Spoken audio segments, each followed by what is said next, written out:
Feeling a little sick of tangling with trouble in paradise? Who could blame you? The backrooms can often feel like biting into a big, juicy, delicious apple, only to find that there's a worm inside. Or, more realistically, half a worm now. Yummy. The backrooms often evoke some vague feeling of the past, whether it's the shag carpeting of the 70s, the outdated wallpaper and storefronts of 1985, or even the desolate corporate wastelands that feel all too native to the era of Y2K. Ever feel like you're born into the wrong generation? Too late to explore the Earth, too early to explore the galaxy, but here just in time to browse the many levels of the backrooms, a real land of the lost, where past, present, and future seem to converge and coalesce. You've seen plenty of the past in the present, really enough to fill a lifetime, but you haven't seen nearly enough of the future, have you? Sure, we could get all existential and tell you that, really, we're always living in the future. The present is a single microsecond, a sliver so thin it can't even be perceived. Blink, it's gone. Welcome to the future. We hope it's everything you thought it'd be. Welcome, also, to level 15 of the Backrooms, the Futuristic Halls. You don't know how you got here. You don't know how you'll leave. But that's fine. It's all fine, isn't it? You're just sprinting forward into that eternal future, where all the good stuff is. The exit will be sitting somewhere in that vague, oily mass we call the future. So the best you can do is trust yourself. Trust the instinct that has gotten you this far, and keep going. Keep walking. Keep exploring. If you survived this long, it can't be that counterintuitive, can it? You're going to apply those exact same techniques here and see what happens. Hopefully these dice don't give you snake eyes. A pair of metal doors slide open freely as you approach, reminding you of the doors onto the bridge of the Starship Enterprise. In all those classic Star Trek episodes you watched a few too many times. On the other side, you see the first futuristic hall stretching off to a bend in the distance. It's a delicate mix of metal, plastic, and ceramics, all threaded through concrete, blinding white and sleek silver, with pipes running overhead. You walk tentatively onwards, your footsteps clanking on the ground. You have no idea what could be beyond this strange place, but your mind is already flooding with associations, half-remembered media, experienced near and far. You're staying quiet, letting your heel hit the floor first, and allowing the rest of your foot to slowly, carefully fall.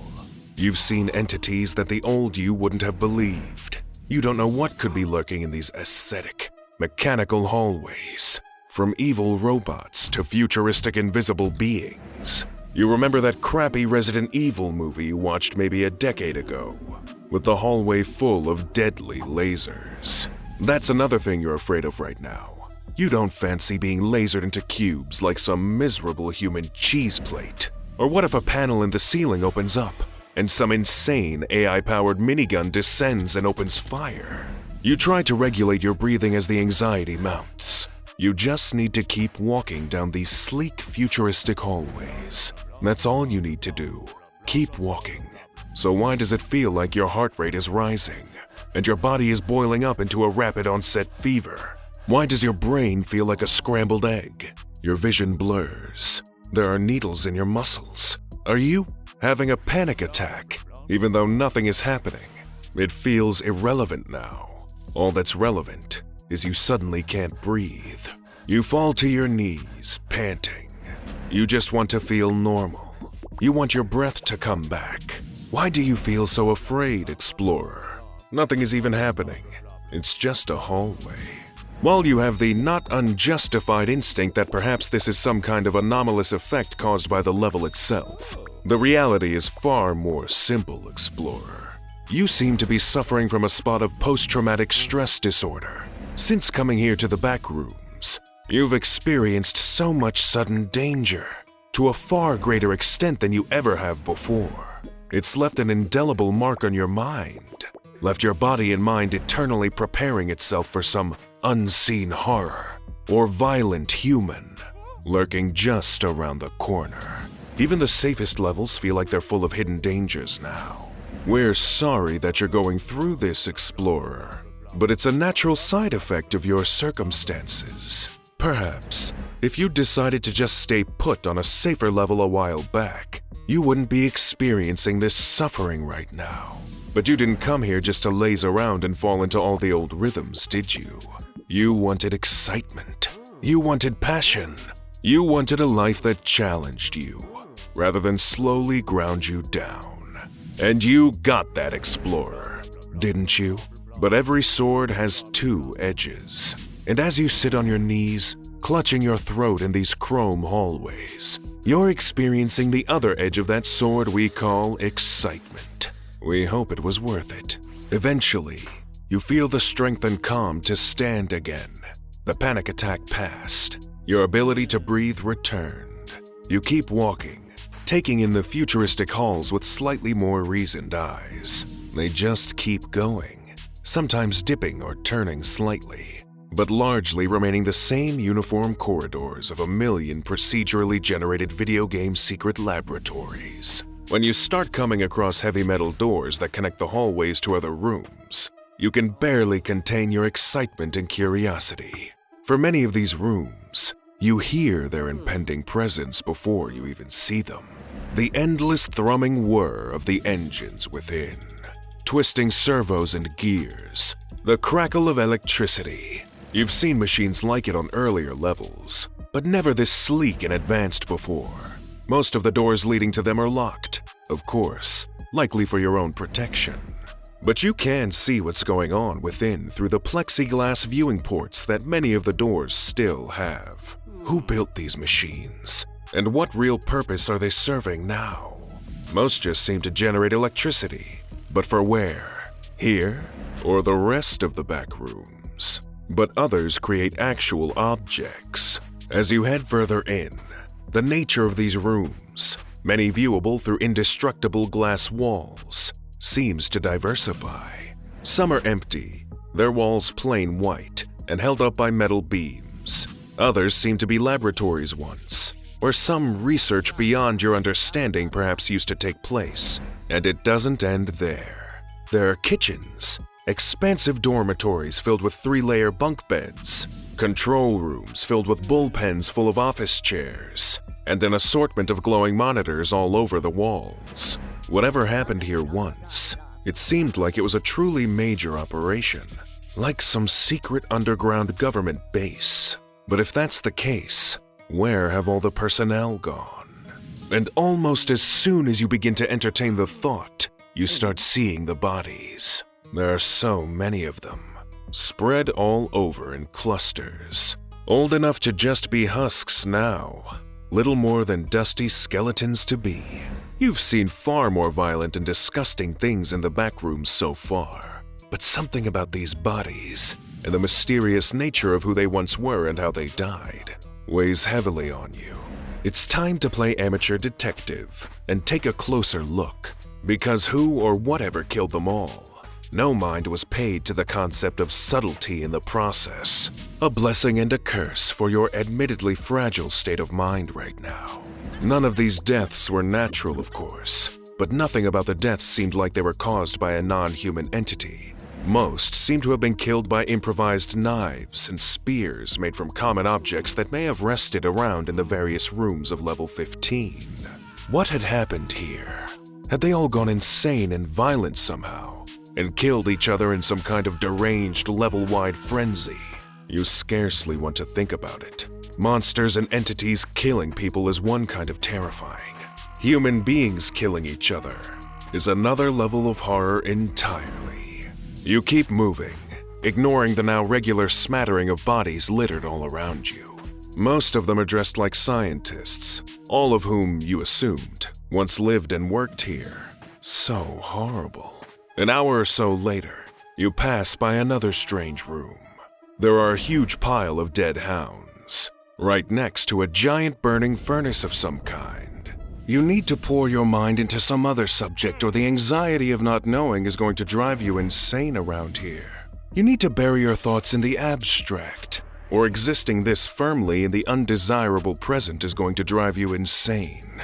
So, you ask yourself a question you're surprised that you've never actually asked yourself before.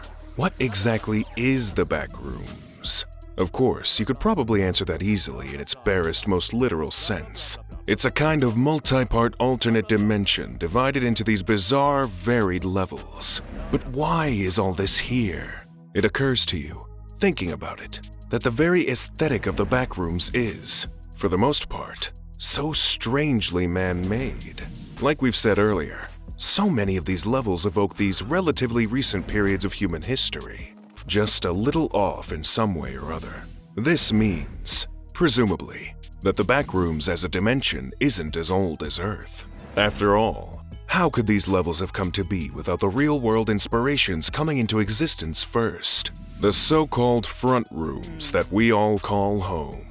Perhaps you begin to ponder that the Backrooms exists as some kind of strange residue of human consciousness. Every time a human being has a half-formed memory of their time spent working in a bland office, or a short childhood stay at a strange old hotel, or a late evening trying to find your car in some ominous concrete parking complex, the other half of that memory leaks into the Backrooms and influences things. It is everything almost forgotten. Memories, without the core human component that makes them live and breathe within the recesses of your mind. Even now, what are you walking through? Hallways. Endless, strange concrete hallways. These are, by definition, liminal spaces. Places never meant to be a permanent residence. Just a transient bridge between two more meaningful locations. The thought isn't comforting. If your theory is correct, you're swimming in the residue of the human psychosphere.